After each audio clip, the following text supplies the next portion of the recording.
One afternoon, while everyone was indoors enjoying a siesta, I gave the parrot its lunch and then deliberately left the cage door open. Seconds later, the bird was winging its way to the freedom of the mango orchard. At the same time, grandfather came to the veranda and remarked, I see your aunt's parrot has escaped. The door was quite loose, I said with a shrug. Well, I don't suppose we'll see it again.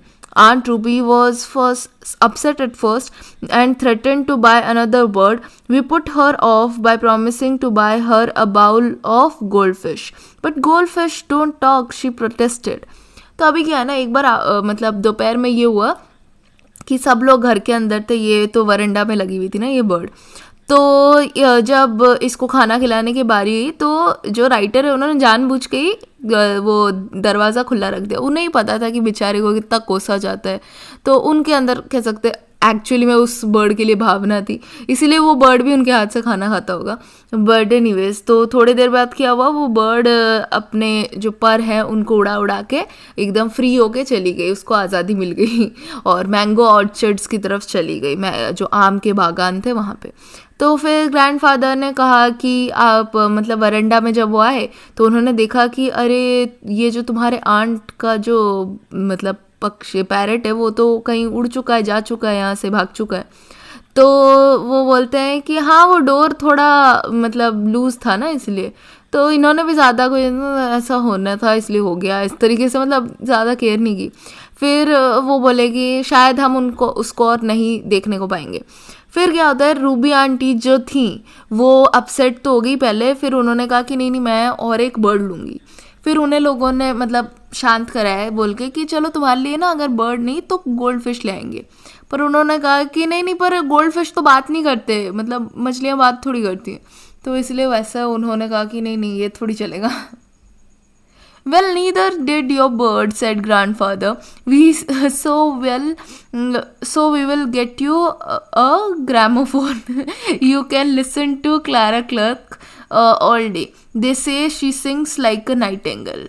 I thought we would never see the parrot again, but it probably missed its green chilies because a few days later I found the bird sitting on the veranda railing, looking expectantly at me with its head cocked to one side. Unselfishly, I gave the parrot half of my mango. तो क्या हुआ ना कि वो जो मतलब grandfather बोलते हैं कटाक्ष में कि हाँ हाँ वैसे भी तुम्हारा कोई जो तोता था वो भी तो नहीं बोलता था, गोल्ड फिश नहीं बोलता था, ये कि मतलब गोल्ड फिश नहीं बोलेगा तुम जो बोल रही हो, तो तुम्हारा तोता भी कोई बोलता तो था नहीं। तो फिर वो बोलते हैं कि ठीक है तुमको कुछ बोलने वाला चाहिए ना, तो फिर हम तुम्हारे लिए ग्रामोफोन लेकर आते हैं और उसमें तुम क्लारा क्लर्क को सुनना, और वो जब भी गाती है वो नाइटिंगेल की तरह ही, कोयल की तरह ही गाती है, तुम उसको सुनना। तो इस तरीके से मजाक चलता है। बट एनीवेज फिर क्या होता है ना कि वो पैरेट को लगा तो था इनको कि ये लोग वापस से उस पैरेट को नहीं देखेंगे, लेकिन शायद उसको अपनी वो जो मतलब मिर्चियाँ याद आ गई, तो इसीलिए जो हरी मिर्च खाने के लिए वो थोड़े दिन बाद उसी वरंडा के पास आके बैठा हुआ मिला, वरंडा की रेलिंग पे। और फिर वो बहुत मतलब ऐसे कह सकते हैं ना इच्छा से देख रहा था राइटर की तरफ कि शायद ही मुझे कुछ खाने को देगा, एकदम मतलब सर उठा के एकदम सर आगे करके। तो इन्होंने कहा कि ठीक है चलो दे देते, तो उनका जो आधा मैंगो था उन्होंने उस बर्ड को दे दिया। While the bird was enjoying the mango, Aunt Ruby emerged from her room and with a cry of surprise called out, "Look, it's my parrot, come back. He must have missed me." With a loud squawk, the parrot flew out of her reach and perching on the nearest rose bush, glared at her and shrieked in my aunt's familiar tones, "You are no beauty, can't talk, can't sing, can't dance." तो अभी क्या हुआ ना कि वो mango तो मस्त खा रहा था वो बर्ड, तो तभी रूबी आंटी जो थी वो आई, मतलब अपने रूम से निकल कर आई, और उन्होंने एकदम मतलब चौंक कर एक ज़ोर से चिल्लाया कि अरे मेरा पैरट वापस आ गया मेरे पास, मुझे बहुत मिस किया होगा इसने, और इसीलिए इसी बीच क्या हुआ, पैरट ने देख लिया उस आंट को, तो उसने कहा कि मतलब बहुत तेज चीख के वो भागी और भाग के उड़ गई, और फिर वो मतलब जो उस आंट से थोड़ी दूर जाके वहाँ पे एक रोज़ बुश के ऊपर बैठ गई। और मतलब एक मतलब वो जो जिस तरीके से उसको आंट, बहुत वो जो आंट रूबी जिस तरीके से चिढ़ के उसको बहुत बुरा बुरा बोलती थी एकदम, मतलब यही कि तुम बिल्कुल सुंदर नहीं हो, तुम गा नहीं सकते, तुम नाच नहीं सकते, तुम बोल नहीं सकते, बस एग्जैक्टली वही इस बर्ड ने भी एकदम उन्हीं की तरह ही बोला कि तुम किसी काम के नहीं हो, तुम बिल्कुल खूबसूरत नहीं हो, तुम गा नहीं सकते, तुम नाच नहीं सकते, तुम बोल नहीं सकते, इस तरीके से। Aunt Ruby went ruby red and dashed indoors. But that wasn't the end of the affair. The parrot became a frequent visitor to the garden and veranda, and whenever it saw Aunt Ruby, it would call out, "You are no beauty, you are no beauty, can't talk, can't sing, can't dance." The parrot had learned to talk after all. तो क्या हुआ ना कि aunt Ruby फिर एकदम उनको शर्म आ गई और वो फटाफट भाग के अंदर चली गई। और ये मतलब ख़त्म नहीं हुआ, इस तरीके से ये सिलसिला ख़त्म नहीं हुआ।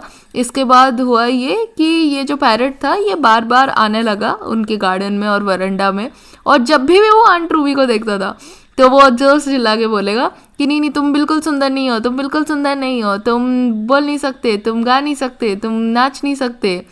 और पैरट आखिरकार बोलना सीख गया था। इससे हमें ये समझ आता है कि आप जिस तरीके की बातें बोलते हैं, आप जिस तरीके की एनर्जी सामने वाले को देते हैं, चाहे वो बर्ड्स हो, एनिमल्स हो, जिस भी तरीके का क्रिएचर हो, ह्यूमंस तो हैं ही, ह्यूमंस तो वापस हमें बोल भी देते हैं, बट इवन एनिमल्स के साथ भी हम जिस तरीके से बिहेव करते हैं वो वही बिहेवियर हमारी तरफ देते हैं। मे बी यहाँ पे सिर्फ बात करने की बात की गई है, बट इसका डीपर मीनिंग ये है कि अगर आप किसी भी एनिमल को चोट पहुंचाने के लिए ज़बरदस्ती, मतलब पत्थर मारना, ये करना, वो करना, ये जो हरकतें जो करते लोग, तो ये अगर आप करते हो तो आपको अच्छा रिजल्ट मिलेगा ये नहीं है। जब भी वो उस एनिमल को या उसको थोड़ी बहुत पावर मिलेगी, थोड़ी बहुत फ्रीडम मिलेगी, देखना वो भी आपके साथ वही करेगा। तो इसीलिए कहा जाता है कि हमेशा अच्छा बनना चाहिए, अच्छे से बिहेव करना चाहिए, अच्छे से रहना चाहिए। और इसी के साथ हमारे इंग्लिश के चैप्टर्स होते हैं ख़त्म। आपको बहुत ज़्यादा कॉन्ग्रेचुलेशंस, आपने इंग्लिश अब पढ़ लिया है, अब आप अच्छे से एग्ज़ाम लिख पाएंगे। और मिलते हैं नेक्स्ट वीडियो में जो भी आपके अलग दूसरे सब्जेक्ट्स हैं उन सब में।